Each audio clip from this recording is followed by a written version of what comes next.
Harambee! Eneo hili si hivyo. Mambo ni matatu.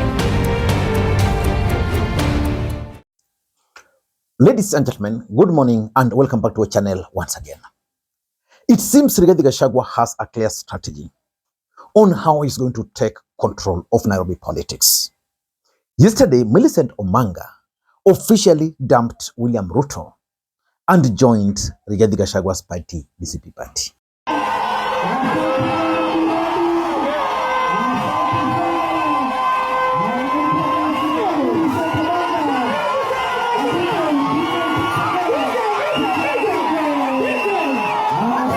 And that move by Millicent Omanga, in my view, is significant politically speaking. Na mnakumbuka vizuri kina mama, kuna ile agreement tulisai na huyu Kaongo wa mama, akasema kwa ile agreement yake kwamba akiingia uongozini kina mama itakuwa 50-50. Si alituambia hivyo? Si alituambia hivyo? Amefanya 50-50. Alitumia kina mama kuwaada na kutafuta kura ya uongo. Aende asiende? Akadanganya kina mama na wasichana wetu kwamba watakuwa wanaenda hospitali kuzaa bure. Ametoa linda mama hajatoa? Ametoa linda mama hajatoa? Akasema wasichana wetu will be getting free sanitary towels. Tunapata free sanitary towels atupati? Kuna mahali mnapata free sanitary towels? Akasema kina mama wakizaa watakuwa wanapata diapers za bure kwa hospitali za serikali. Tunapata diapers atupati? Tunapata atupati? Sasa unaona ni wakati wa mafuriko. Munaona Nairobi vile inakaa. Drainage zimeblock. Nini? Hakuna kitu inawaka Nairobi. Nairobi inawaka haiwaka. Inawaka haiwaka. Watu wetu wanauliwa kwa mafuriko. Na sisi mimi nasema mkinipa hii uongozi wa kina mama, kuna vitu ambavyo haviwezi endelea hii Nairobi. Kuna vitu ambavyo haviwezi endelea Nairobi. And let me ask you this question. Why do you think Millicent Omanga decided to dump William Ruto and UDA party for Rigathi Gachagua? Asante. Tunaelewana sasa? Haya. Mimi nataka nichukue nafasi hii kusema karibuni. Hii sherehe ya kumkaribisha kiongozi wetu Senator Millicent Omanga kwa chama apiganie kiti cha mama county hapa jijini Nairobi. Mama Millicent Omanga, karibu, karibu, karibu tena. Chama chetu cha DCP tunataka viongozi wakakamavu. Viongozi wanasimama na haki na viongozi ambaye hawanunui uoga. Huyu Millicent Omanga tulikuwa na yeye akiwa Senate, nikiwa National Assembly, na ninamjua, ninamuelewa. Na vile umeamua kuja chama cha Rayasha wananchi, tumekukaribisha sana. Na vile umesema huko tayari kwenda nomination na wengine tumenyane, tupate candidate moja ambaye mimi mwenyewe sasa nitakuja kupigia debe katika jiji la Nairobi. Nataka niseme ya kwamba kila mtu amekaribishwa kwa chama chetu cha DCP. This is a party of the future. Chama ambayo iko na umaarufu katika Jamhuri ya Kenya. That's exactly what I want to talk about in this video. But before we do that, for those who are watching this channel for the first time, please take a second or two, click the subscribe button so that next time we produce a video like this, YouTube will automatically notify you. And to the subscribers, I want to continue thanking you guys for your continued support. Because without that support, this channel cannot be where it is. Ladies and gentlemen, without any further ado, allow me to dive in. Why do you think Millicent Omanga finally decided to officially dump William Ruto for Rigathi Gachagua? And what is Rigathi Gachagua's game plan with that move? For me, number one, I'm looking at Rigathi Gachagua as trying to create a national image. He's trying to rebrand DCP to a national party. That's why just a few weeks ago, none other than Nelson Havi joined DCP. And as a matter of fact, Rigathi Gachagua himself alluded to that during the event where he received Millicent Omanga. Unajua kuna wengine walikuwa wanajaribu kuweka propaganda ile watu ya ODM badia, ati DCP ni chama ya kikabila, ni chama ndogo. Mimi nataka nikuambie wewe watu ya ODM badia, DCP is a national party na iko na kila Mkenya na kila jamii. Na huyu Millicent Omanga sio jamii ya Mlima Kenya, yeye ni kutoka huko kwa Bagausi, si ndio? Kwa hivyo hii chama ina umaarufu katika Jamhuri ya Kenya. Hivi majuzi tulishida kiti huko Kusero, Kisa East.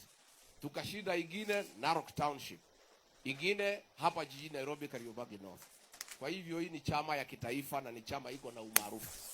For avoidance of doubt, katika jiji la Nairobi, DCP itasimamisha candidate wa kiti cha gavana, kiti cha Senate na kiti ya women rep. DCP itakuwa na candidate katika eneo bunge 17, 17 constituencies. Tutakuwa na candidate katika jiji la Nairobi. Pia tutakuwa na candidate katika wards 85 katika jiji la Nairobi. Lakini hapo mbele tutakuwa na mazungumzo na members ya United Alternative Government, wakiwemo Kalonzo Musyoka, Eugene Wamalwa, Cleo Malala, Fred Matiangi, Martha Karua na kila mtu. Kwa sababu lazima tutakuwa na mpango ya kushinda viti yote katika jiji la Nairobi. Na mimi nataka niambie wale watu ya ODM badia ile ya Ruto, hakuna kiti mtapata hata moja katika jiji la Nairobi. We'll make sure. Number two, I think Rigathi Gachagua is working on a winning formation for Nairobi. And just like he said, Rigathi Gachagua can actually succeed in locking the Uhuru Odinga's group from Nairobi. Because let us look at it from this perspective. Let's assume Millicent Omanga will win the DCP nomination. Then Nelson Havi wins the Westlands nomination. Then let's say they support Sifuna for the Senate. Then they support Kalonzo Musyoka for the presidency. Where do you think the mountain will cast their vote for? They'll cast their vote with those lots. They'll vote for Sifuna for the Senate. They'll vote for Omanga for the women rep. They'll vote for Havi as a member of parliament. And of course, Kalonzo for the presidency. And by doing that, it means the lawyers and the cases in Nairobi, because our politics is tribal, might actually vote for Omanga and vote for Sifuna and also vote for Nelson Havi. And that's how he will be able to lock Nairobi. As a matter of fact, Sifuna will easily win the Senate.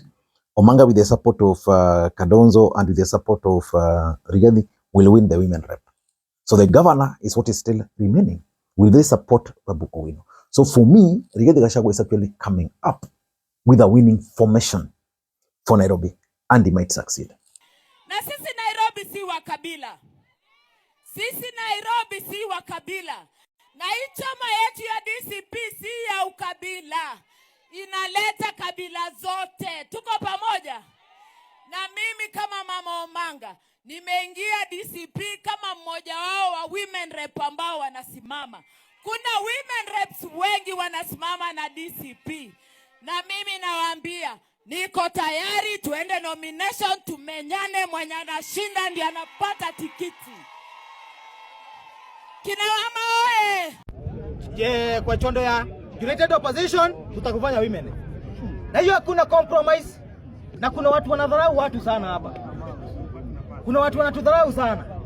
Sisi tukiamua mission and then wachani kupinga mission yetu. Tulisema Nairobi inataka mtu anajua chenye anafanya. So Millicent Omanga wakuwa na Bazenga ashikilie juu, Millicent chini. The only thing nataka kuambia kiongozi wetu Rigathi Gachagua, hii Bakasi East hii watu wa Mlima na watu wa United Opposition ndio wengi. Lakini hatuna candidate ambao ni strong. Mimi nakuomba Rigiji, tafadhali Hasa na hii bunge. Mimi ni mwanabunge wa hii hapa. Tafadhali weka kijana sasa. Tunaona wenye wanawekwa juu. Kama umeweka na kina Millicent Omanga, iye Bakasi East na kuomba tafadhali. Ambao ni aspirant wa DCP ya Bakasi West hawajajaza boga. Hiyo kiatu mimi naweza jaza na naweza kuwa mbunge wa Bakasi East. Uongo. Number 3, Rigathi Gachagua might not be on the ballot in 2027, but he must raise his stakes within the opposition, or do I call it the united opposition for that matter. Remember, Fred Matiangi has brought on board to his side Peter Munya and his party. He's in Jubilee. Now, what Rigathi is doing is also raising his stakes, so that when they sit on the table, you can't accuse DCP of being a Mount Kenya-based political party. Here's Wamalwa, who has delivered a seat in Kakamega. They have Ole Kenta, who delivered a seat in Narok. Now they also have Omanga. They have Harvey. So it means you can now not really accuse Rigathi's party of being confined to the mountain. He's trying to raise the stakes during negotiations in united oppositions. And lastly, politics is a game of numbers. Rigathi Gachagua might not be on the ballot, but he will need numbers. Numbers in parliament, numbers in the Senate, numbers in the county assemblies, numbers, the women rep, and all those. So assuming they will be able to win through Harvey, through Sifuna, and through Omanga, those will add to their numbers. And remember, there's always the spiral effect. It would mean if Omanga is coming with his supporters, with her supporters, the same will go down to the MCS, to the MP. If Sifuna will be supported and he has a team, those team will easily help winning their seats. So for me, at the end of the day, Rigathi Gachagua will have the numbers, and those numbers will count in the long run. How? There's always the political parties funds. That is what sustains political parties. And with the political parties funds, even if Rigathi Gachagua will not be a president, he will be able to control his party. Raila Odinga was able to control ODM party. He was able to make ODM party very strong because of the political parties funding. Otherwise, without political parties funding, it's very difficult to run political parties. And that's exactly what Rigathi is trying to do. Rigathi might not be really focusing on 2027. His game plan might actually be beyond 2027. I don't know what you think. That's my take. President William Ruto arrived in Kisumu yesterday. He spent the night, I think, here. And as expected, the president will meet with the leaders today. He will have some lunch, I think lunch with the Muslim community. Then in the evening, we'll meet with the leaders. Tomorrow, SGR, which I think is the main thing, the president will be here for it. I don't know what you think. That's my take. I'm coming back with that analysis, the 4-day trip of the president to Nyanza and why it's significant. Till next time, this is Makwiny. Bye-bye.